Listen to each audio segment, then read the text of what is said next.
झारखंड से लेकर ओडिशा और मगरबी बंगाल तक नोटों की इन गड्डियों को गिना जा रहा है।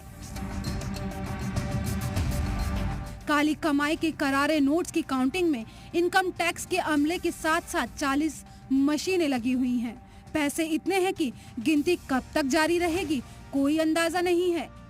गिनती करते करते मशीनें भी जवाब देने लगी हैं, लेकिन इतना सारा पैसा आया कहां से, इसका जवाब अभी तक नहीं मिला है। जराये की माने तो फिलहाल काली रकम की ये काउंटिंग 300 करोड़ रुपए के पार चली गई है, लेकिन हार्ड कैश के साथ साथ अब ज्वेलरी की जब्ती की भी चर्चा हो रही है।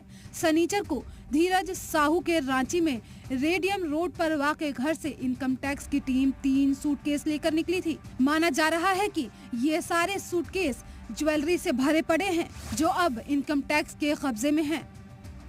इनकम टैक्स ने 6 दिसंबर को धीरज साहू के करीब 10 ठिकानों पर छापेमारी की थी। ये ठिकाने 3 सूबों के अलग अलग शहरों में हैं। जाहिर है सीधे सीधे इतना कैश मिलना वाकई बताता है कि दाल में कुछ काला है और तय है कि धीरज की मुश्किलें बढ़ने वाली हैं।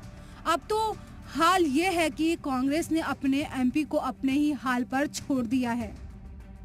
कांग्रेस एमपी जयराम रमेश ने एक ट्वीट किया है, जिससे साफ हो रहा है कि पार्टी ने अपने लीडर से पल्ला झाड़ लिया है।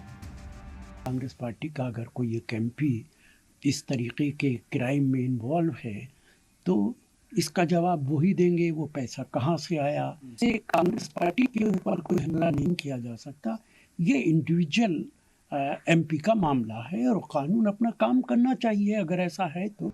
कांग्रेस के हाथ खींचने के बावजूद बीजेपी ने अपना तेवर ढीला नहीं किया है। पहले पीएम मोदी ने धीरज साहू के इस करप्शन कांड पर अपने रद्द अमल का इजहार किया, फिर अमित शाह ने निशाना साधा। मैं तो अचंभित रह गया, किसी पार्टी के सांसद के घर से इतने सारे नोट निकलना। मैं विश्वास से कह रहा हूं, इतने सारे इंडस्ट्रियलिस्ट बैठे हैं, आपने इतने नोट आपके जीवन में नहीं देखे होंगे, सिर्फ बैंक का काम करने वाले ट्रेजरी के लोगों ने ही देखे। बीजेपी ने तो बवंडर मचा दिया है। शनिचर को पार्टी कारकुनान ने पूरे मुल्क में बदउनवानी के खिलाफ मुजाहिरा किया और पुतला फूंका।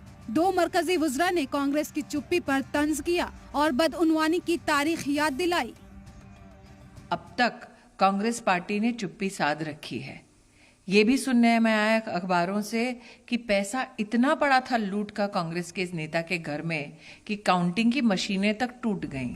300 करोड़ से ज्यादा कैश जब्त होने के बाद उन तमाम कंपनियों पर सरकारी एजेंसियों ने शिकंजा कसना शुरू कर दिया है, जिनके तार धीरज साहू से जुड़े हैं। सियासी लिहाज से भी काली दौलत का ये इंकशाफ कई दूसरे सफेद पोशों की जमीन हिला सकता है। ब्यूरो रिपोर्ट, जी मीडिया।